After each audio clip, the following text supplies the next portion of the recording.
What's up? I'm Brian Tong, and welcome to the Apple Byte for all the good and bad inside the world of Apple. Now, before we get to the stories, we wanted to take a moment to celebrate the 30th anniversary of the Macintosh. That's right, it's the PC that started a revolution and really put Apple on the map on January 25th, 1984. Now, the Macintosh also starred in one of the most memorable Super Bowl commercials of all time, and half of you watching this weren't even born yet. But if you missed out, you can still hunt them down for around $1,500 on eBay if you're lucky for a piece of Apple history. All right, let's get to the show. And if you haven't noticed, technology has made huge leaps and bounds since 1984, just a tiny bit. But according to multiple reports, iris scanning might be the next addition to Apple's biometric roadmap with their recent hirings, especially with biometrics being rumored to have a key role in Apple's upcoming iWatch. Samsung has already confirmed they're developing their own iris scanning tech for upcoming smartphones as well.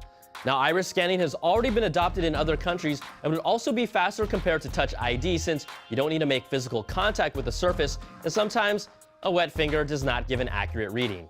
Now, it's not expected to be ready for the next iPhone release. Apple could even use the current tech already built in their phone to make it happen, but it's still not coming anytime soon, and we'll keep an eye on this story for you. All right, Apple seeded the 4th beta for iOS 7.1 to developers with subtle interface tweaks like slide to lock and slide to power off having new animations. But the biggest leak comes from developer Steven Troughton-Smith, who posted images of what appears to be an update for Apple's iOS in-the-car interface. The purported images now feature a darker header that highlights text better compared to the current images on Apple's website, with Mercedes-Benz, Honda, and Nissan listed as some of the initial launch partners. Now, mobile operating systems in the car is going to be just another battleground between Apple and Google in 2014. And if Toyota will actually produce this FT1 concept with iOS just for me, I will promise to drive it every day for the rest of my life. And let's not forget our obligatory iPhone 6 rumor of the week. According to Cowen & Company analysts, they claim the iPhone 6 is locked in to ship with a 4.8-inch display. It will include the faster 802.11 AC Wi-Fi standard and will offer other key software innovations. And I have never heard that one before.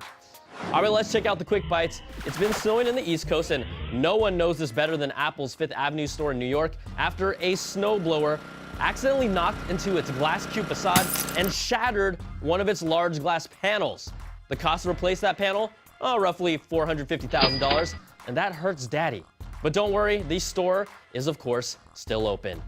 Also, according to a Belgian retailer, Apple's Mac Mini, that's been ripe for an update since the last one in October of 2012, will be coming by the end of February. Now, this has not been confirmed anywhere else, but the Mac Mini is the only Mac that still hasn't transitioned over to Intel's Haswell chipset.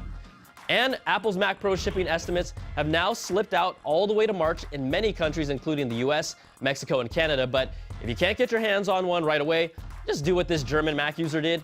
Now, he created his own Mac Pro Hackintosh replica using, yes, an actual trash can.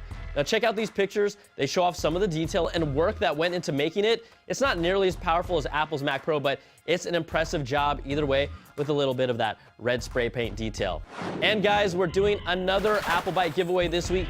Check out this sweet thin folio case with keyboard for the iPad Air from our friends at Kensington. It's perfect for traveling, and let's be honest, you want the purple one.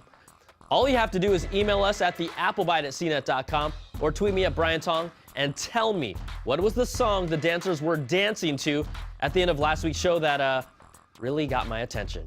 We'll randomly select 5 winners and announce them next week. All right, that's going to do it for this week's show. I'm Brian Tong. Thanks for watching, and we'll catch you next week for another Bite of the Apple. And yeah, guys, I love my Niners, and we're going to the Super Bowl next year.